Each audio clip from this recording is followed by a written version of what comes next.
Hello and very good morning बच्चों। मैं Pankaj sir स्वागत करता हूं आपके अपने यूट्यूब चैनल नव एकेडमी पर।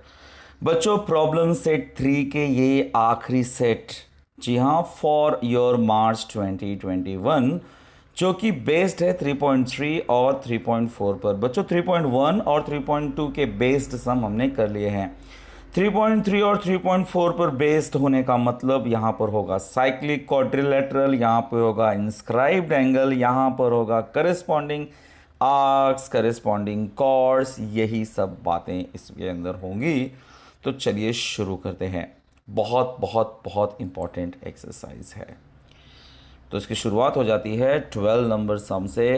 Prove that any 3 points on a circle can not B collinear. तो बच्चों, सबसे पहली बात मैं आपको एक छोटा सा बेसिक समझा दूं कि what do you understand by collinear. देखिए, कोलीनियर का मतलब होता है बच्चों, सपोज मैंने 3 पॉइंट्स ले लिया, तो 3 पॉइंट्स कोलीनियर कब होता है? राइट ना, कुछ इस तरह से होता है ना, जब 3 पॉइंट्स को हम अगर कोलीनियर बोल रहे हैं तो इसका मतलब इस तरह से होता है। अच्छा, जो पॉइंट कोलीनियर होता है, सपोज उसके बीच में से मैं कुछ अगर ड्रॉ कर दूं, तो इसका सम और इसका sum should be 180, isn't it? अगर कोई 3 पॉइंट कोलीनियर हो तो उनके बीच में जो एडजेसेंट एंगल बनेगा, उनके बीच में जो एडजेसेंट एंगल बनेगा, दैट शुड बी 180। कभी कभी क्या होता है कि अगर हमारे पास ऐसे दो एंगल हैं तो वी प्रूव कि ये और ये सम इज इक्वल टू 180। तो हम बोलते हैं कि क्योंकि 180 आ रहा है तो there for a linear pair. Linear pair होने का मतलब हुआ कि वो एक लाइन फॉर्म कर रहा है। तो वो अगर एक लाइन फॉर्म करेगा तो इसका मतलब पॉइंट्स कोलीनियर होंगे।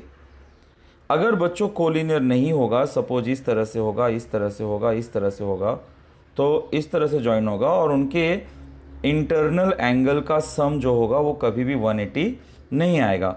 तो 180 से या तो कम आ जाएगा या तो 180 से ज़्यादा आ जाएगा। तो ये हुआ थोड़ा सा कॉन्सेप्ट रिगार्डिंग कि क्या होता है कोलीनियर। तो ऐसा ही 3 पॉइंट बच्चों अपने को सर्कल पर दिया है। Suppose there is a circle, हाँ, जिसका ये सेंटर है और अपने पास 3 पॉइंट है लाइक दिस, ए, बी और सी। ठीक है, ये दिख रहा है कि कोलिनियर नहीं है, हमें प्रूव करना है कि वो कोलिनियर है। तो मैं वही सिंपल सा ट्रिक करूंगा बच्चों। मैं क्या करूंगा, बी से ना एक लाइन जानबूझ के ऐसा ड्रॉ करूंगा जो सेंटर से होके जाए। पहले तो उनको ज्वाइन करा, ये सेंटर से लेकर गया।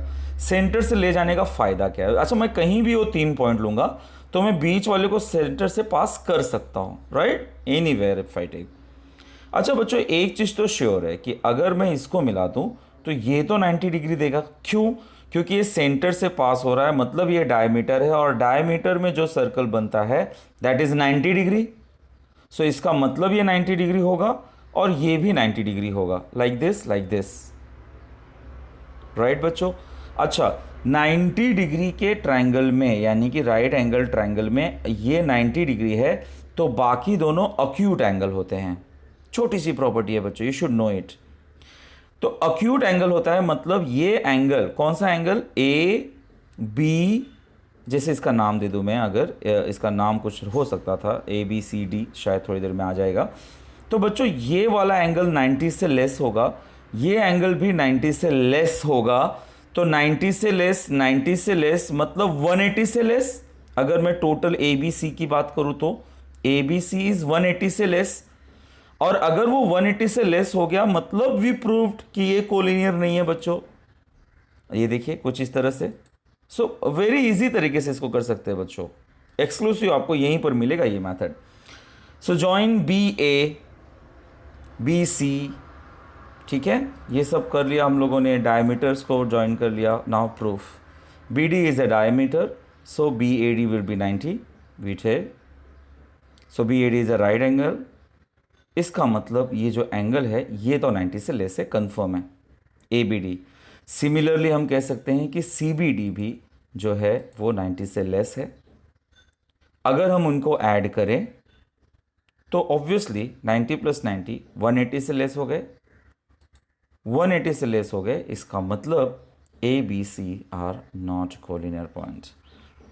बड़ा सिंपल सा बच्चों कॉन्सेप्ट है, अगर आप समझ गए तो ये सम को बड़ी इजीली आप कर पाएंगे। सो दिस वाज 12th सम। क्यों ये 3.4 पर बेस्ड था? 3.4 में सिखाया ना बच्चों कि सेमी सर्कल में इंस्क्राइब्ड एंगल 90 डिग्री का होता है, so that point we used. So any 3 points on a circle can not be collinear. Great, let's move. In a figure, this is sum number 14, 3.92, O is the center of the circle. Chord PQ and chord RS are equal. अच्छा, जब chords equal हैं मतलब ये कि उनके corresponding arcs equal होंगे। 3.3 यहाँ पर यूज हो रहा। POR 70 है तो ये 70 है बच्चों, तो ये 70 होगा, ठीक है। और आर्क आर एस इज़ 80, तो ये 80 है तो ये भी 80 होगा। आइए पहले धीरे धीरे वर्कआउट कर लेते हैं। ये दोनों इक्वल है, ये 70 है तो ये भी 70 होगा, ये 80 है तो ये भी 80 होगा। इतना तो कंफर्म है बच्चों। मेजर आर्क पी आर, तो पी आर हो गया फाइंड, सेंट्रल एंगल को इक्वल था। मेजर आर्क क्यू एस, अच्छा क्यू एस निकालने के लिए बच्चों हम इन सब को सम करेंगे और 360 में से सब्ट्रैक्ट कर देंगे, we will get Q S, ठीक है। Then ask for arc Q S R, तो जब क्यू एस आ ही जाएगा तो क्यू एस आर कैसे आ जाएगा बच्चों? By adding Q S and R S, right. So let's go one by one. सबसे पहले P R is simply central angle को इक्वल होगा, मतलब वो 70 आ जाएगा, डन। सेकेंड, क्यू एस की बात चल रही है, तो पहली बात तो ये कि जब ये दोनों इक्वल है तो ये 80 तो ये भी 80 होगा। वो बातें पहले बता देते हैं। Corresponding arcs of congruent chords of a circle are congruent, तो ये हो गया 80, सो इसलिए ये भी 80 हो गया। अब बचा हुआ बच्चों 360 में से माइनस करना पड़ेगा, वैल्यूज़ पुट अप करके 230 माइनस हो गया, we get Q S as 130। अब जब क्यू एस आ गया 130, हमारा सेकेंड भी डन हो गया। थर्ड, क्यू एस और एस आर को ऐड करके आएगा बच्चों, ये 130 आ चुका है, so let's add them.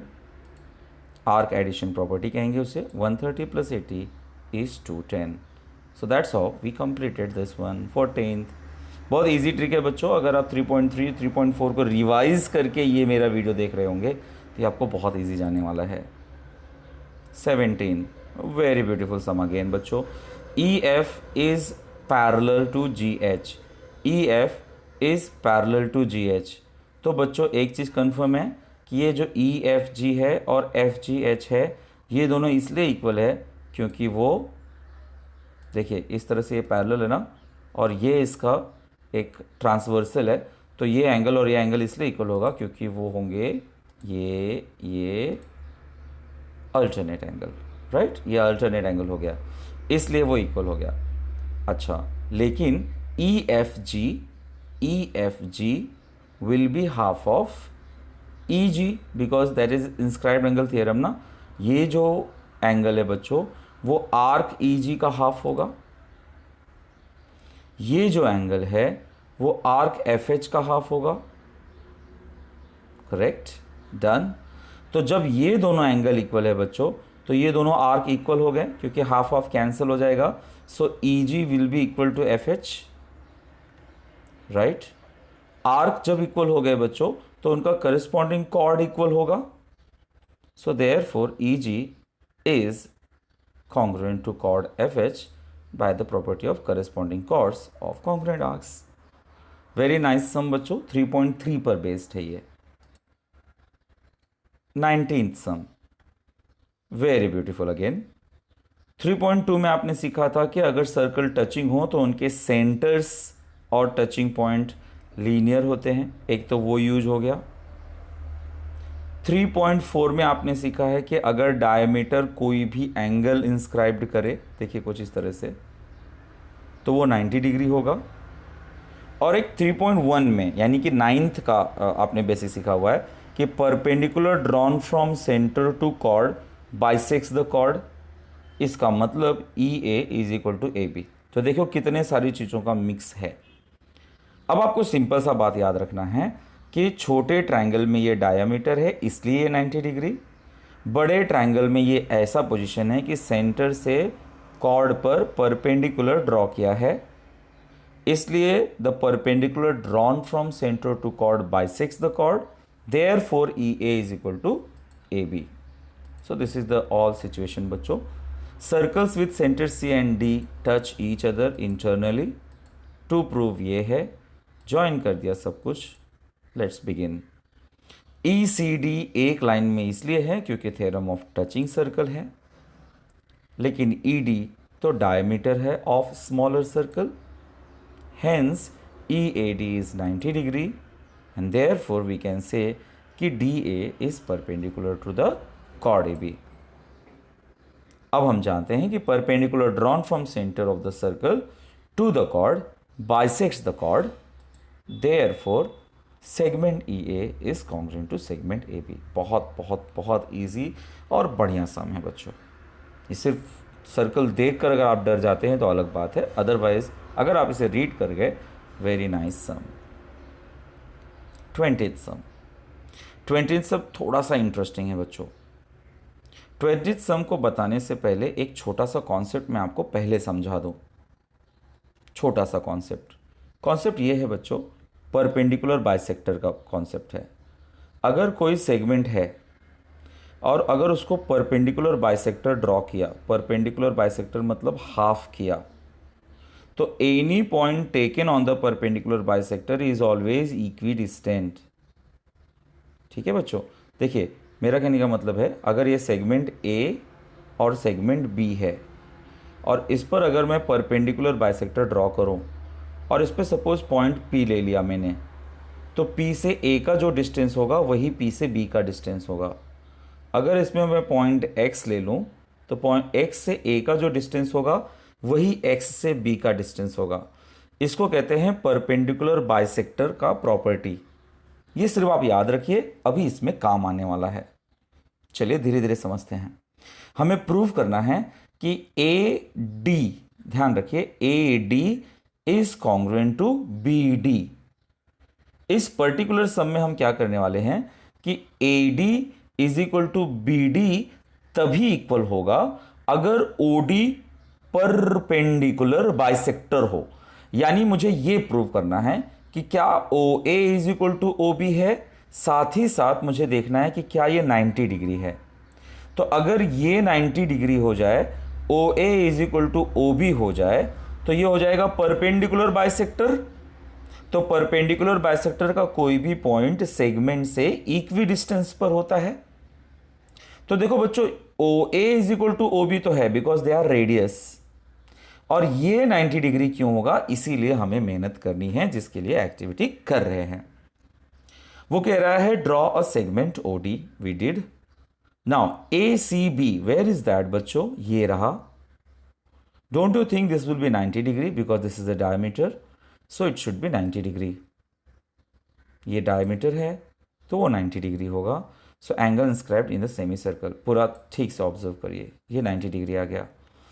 D C B, देखिए वो क्या कह रहा है, the bisector of A C B. तो ये ए सी बी का बाइसेक्टर है, कौन, ये सी डी बाइसेक्टर है। तो अगर ये 90 है बच्चों, तो ये अंदर वाला 45 होगा, इजंट इट, मतलब ये 45 आना चाहिए। इंस्क्राइब्ड एंगल क्या कहता है कि ये एंगल इस आर्क का हाफ होगा या इस एंगल का हाफ होगा, होता ना करस्पॉन्डिंग एंगल, तो उससे भी आ जाएगा। लेकिन फिलहाल एक्टिविटी में क्या कह रहा है, पहले आर्क डी बी का कंक्लूजन। तो ये अगर 45 है बच्चों, तो आर्क डी बी होगा 90, और ये 90 है तो इसका करस्पॉन्डिंग सेंट्रल एंगल होगा 90। अब हम जानते ही हैं कि segment O A is equal to segment O B because they are the radii. यानी दो बातें हो गई, एक तो O A is equal to O B आ गया, दूसरी बात ये 90 डिग्री आ गया। सो कंक्लूजन क्या हुआ कि D O is perpendicular bisector of A B. So ये हो गया perpendicular bisector of A B, and any point on the perpendicular bisector is equidistant from the end points of the segment. Therefore, segment AD is congruent to segment BD. By that perpendicular bisector property बच्चों, like this. देखो D A will be equal to D B, ठीक है। So this was a very very very important and easy sum. Fine बच्चों, you should revise it. अब बच्चों कुछ आगे बढ़ने से पहले आखिरी के दो सम हैं जो साइक्लिक क्वाड्रिलैटरल पर बेस्ड है। तो साइक्लिक क्वाड्रिलैटरल की कुछ बातें मैं पहले आपको याद दिला दूं। साइक्लिक क्वाड्रिलैटरल कहते किसे हैं? जिसके ऑल पॉइंट सर्कल पर हो।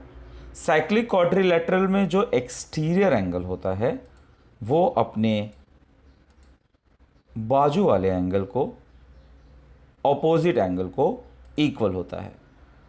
जो exterior angle of cyclic quadrilateral होता है is congruent to the angle opposite to its adjacent, इसके एडजेसेंट के ऑपोजिट को इक्वल होता है, ठीक है। So this is the very very very important property which you should remember about the cyclic quadrilateral.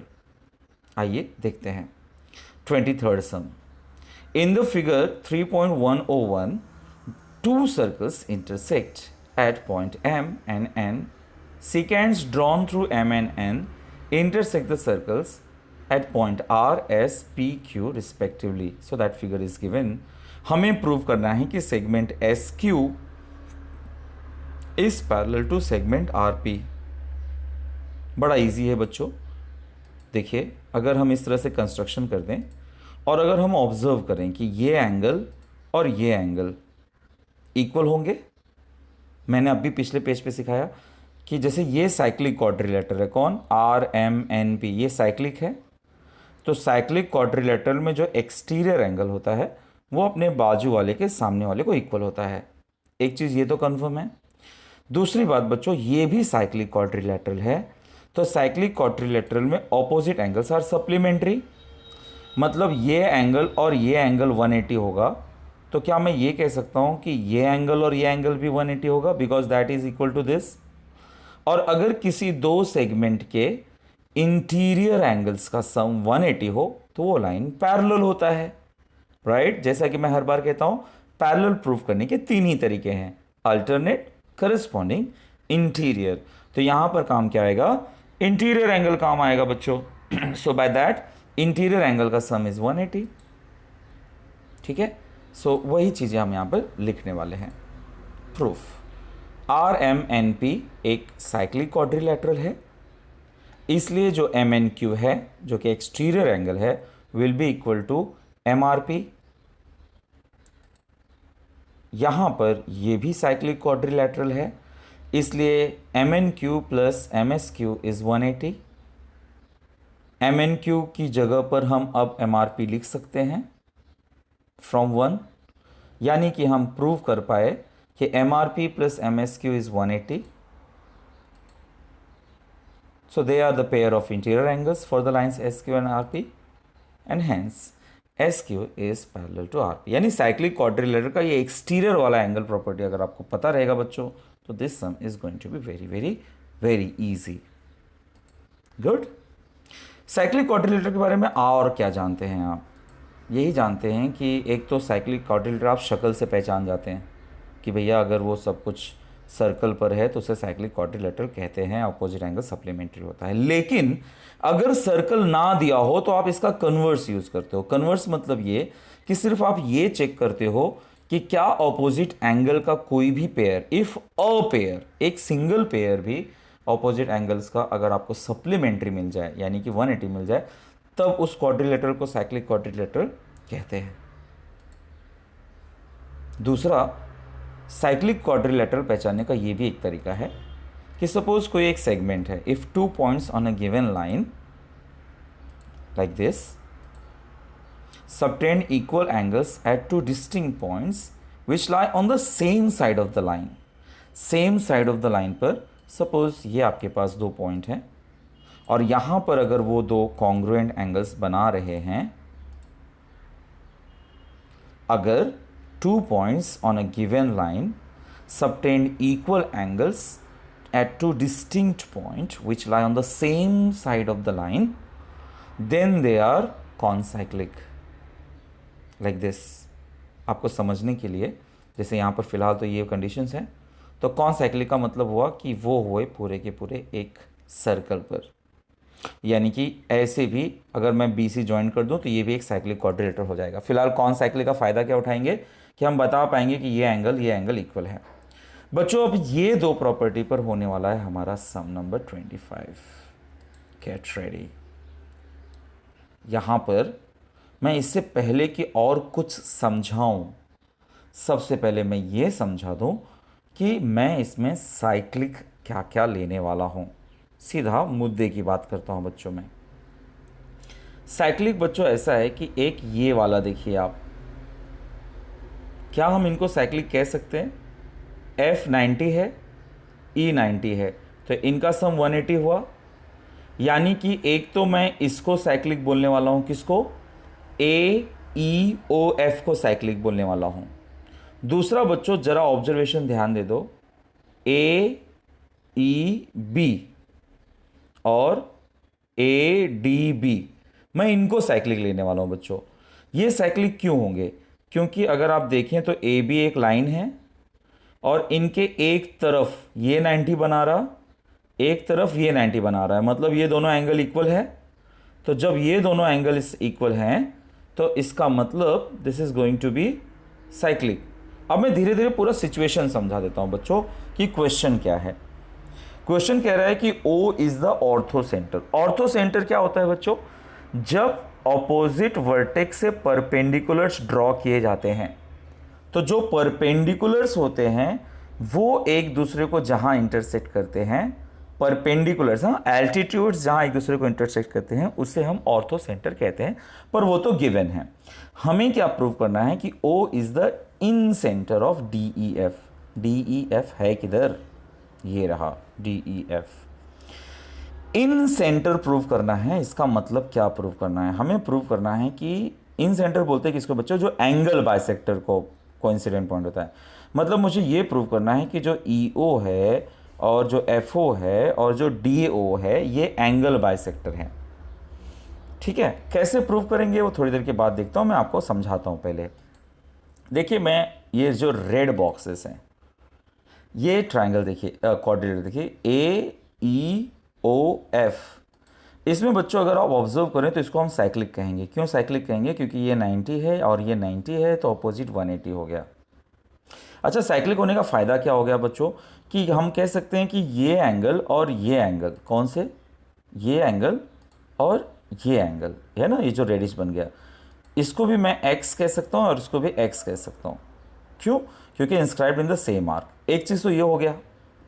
अच्छा, दूसरा किसे साइक्लिक लेने जा रहा हूँ बच्चों मैं? ऑब्जर्व करो, मैं ना ड्रॉ कर रहा हूँ एक BE और AE। कितना है बच्चों? 90 डिग्री है। और एक ले रहा हूँ मैं BD और एक AD। ये कितना है बच्चों? 90 डिग्री। आप ध्यान से देखिए ना, AB, तो AB के एक ही तरफ पॉइंट E पर 90 डिग्री बन रहा, पॉइंट D पर 90 डिग्री बन रहा। इसका मतलब ये भी एक साइक्लिक हुआ। ये समझने के लिए सर्कल्स बना रहा हूं बच्चों, आपको बनाना नहीं है।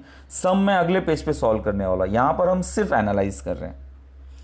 तो बच्चों क्या इसका मतलब ये हो सकता है कि ये वाला जो एंगल है, कौन सा? देखो ये साइक्लिक तो हो ही गया ना। तो आप देखिए ना, ये जो ED जनरेट हो गया इसमें, ED, ये वाला एंगल इस वाले एंगल को इक्वल हो सकता है क्या? देखिए ध्यान से देखिएगा, BED and BAD, now they are inscribed in the same circle, same arc. उनसे भी आर्क BD बन रहा है, इससे भी आर्क BD बन रहा है। सो प्रीवियसली बच्चों ये x इसको इक्वल था, अब वही ये x जो है इसको इक्वल है। तो मतलब they both are equal to the same. इसका मतलब ये दोनों एंगल इक्वल हुआ बच्चों, और जब ये दोनों एंगल इक्वल हुआ इसका मतलब EO is the bisector. Did you get this बच्चों? ध्यान रखना, ऑब्जर्वेशन बहुत अच्छा होना चाहिए। अब जब EO बाइसेक्टर हो गया तो हम बाकी सबको नहीं करेंगे, हम बाकी सबको कहेंगे similarly FO is bisector, DO is bisector. तो अभी इस पेज पे बच्चों हमने सिर्फ सम को एनालाइज किया कि हम कौन से दो साइक्लिक क्वाड्रिलेटरल पिक करने वाले हैं। अभी हम इसको सॉल्व करेंगे, थोड़ा और इजी तरीके से करेंगे। देखिए आपका ये है, अब मैं ना क्या करूँगा, सब कुछ एक साथ नहीं, धीरे धीरे। सबसे पहले हम क्या करने वाले हैं, सबसे पहले हम ये वाला साइक्लिक क्वाड्रिलेटरल लेने वाले हैं। So let's do that. Because they are 90-90, so 180, hence F A E F O F A E is a cyclic. पहले इतना काम कर लिया। अच्छा, अब क्या करते हैं, ये कौन साइक्लिक पॉइंट्स हो गया, ठीक है। अब मैं ना एफ ई को ज्वाइन कर रहा हूँ और ए ओ को रेड कर रहा हूँ। तो क्या मैं क्या कहूँगा कि ये एंगल और ये एंगल इक्वल होगा। क्यों इक्वल होगा बच्चों? Because inscribed in the same arc, ठीक है। वो सर्कल मैंने आपको पीछे इमेजिनेशन के लिए बनाया, यहाँ पे हम सर्कल्स नहीं बनाएंगे बच्चों। कैन यू ऑब्जर्व, ये दोनों इक्वल क्यों होगा? बिकॉज ये एक साइक्लिक क्वाड्रिलेटरल है। सो वो मैं एक रिजल्ट ले लेता हूँ कि F A O is equal to O E F. इतना तो हो गया बच्चों। अगला साइक्लिक क्वाड्रिलेटरल के लिए हम क्या पकड़ने वाले हैं? बी ई ए, सॉरी, ठीक है, ये एक पकड़ने वाला हूँ मैं। सेकेंड थिंग, ये एक पकड़ने वाला हूँ मैं। दोनों 90-90 है and they are on the one side of the line A B, इसलिए this is going to be cyclic. तो ये बता दिया 90-90 है, A B subtends equal angles on the same side of A B, therefore A E D B are concyclic. अब मैं एक अपना इमेजिनेशन से एक डी ई ड्रॉ कर देता हूँ और मैं क्या ऑब्जर्व कर रहा हूँ? मैं ऑब्जर्व कर रहा हूँ कि ये जो बी ए डी है और जो बी ई डी है, they are subtending the same arc. तो इसका मतलब ये angle should be equal to this angle. उसके बारे में बता देते हैं। B A D is equal to B E D because inscribed in the same arc. इसी बी ए डी का छोटा नाम क्या है बच्चों? एफ ए ओ, जो स्टार्टिंग में था। बी ए डी की जगह पे मैं लिख सकता हूं एफ ए ओ, और बी ई डी, ये जो बी ई डी है इसकी जगह पे छोटा नाम मैं ओ ई डी लिख सकता हूं, ठीक है। उनके छोटे नाम लिखे ताकि वो ट्रायंगल के अंदर का हिस्सा बन सके। सो बच्चों, ये भी एफ ए ओ, ये भी एफ ए ओ। इसका मतलब ये हुआ कि O E F will be equal to O E D. इसका मतलब हुआ कि E O is the angle bisector of F E D. तो इस तरह से बच्चों मैंने सब कुछ ड्रॉ नहीं किया, मैंने सिर्फ एक चीज पे कॉन्सेंट्रेट करा और आपको यह समझाने की कोशिश करी कि ई ओ जो है वो एंगल बाइसेक्टर है ऑफ एफ ई डी। अब आगे क्या करेंगे बच्चों? हम लिखेंगे सिमिलरली। देखिए ये हम ना ज्वाइन कर देते हैं और लिखते हैं similarly F O is the angle bisector of F E O and D O is the angle bisector of F D E. आ जाइए भैया, ये आ गया। यानी कि E O F O D O तीनों के तीनों हैं angle bisectors and hence O is the incentre. देखिए इस तरह से वाई वाई जेड जेड हो गया। तो इस तरह से हमारा बात पूरा हो गया कि जो O है is the in centre of triangle D E F. ये बहुत बहुत बहुत इंपॉर्टेंट सम है बच्चों। आपको बहुत सारे नोट्स में बहुत जगह मिल जाएंगे जहाँ पे दूसरे साइक्लिक क्वाड्रिलेटरल्स लिया और वो लंबा हो गया है। ये मैं आपको जहाँ तक मैं प्रॉमिस कर सकता हूँ कि ये सबसे छोटा मैथड था। So if you go through it and if you have understood really, please let me know in the comment box. Special मेहनत की है आपके लिए। उम्मीद है आप पढ़ेंगे और मुझे ज़रूर बताएंगे। Thank you so very much. Take care, bye bye.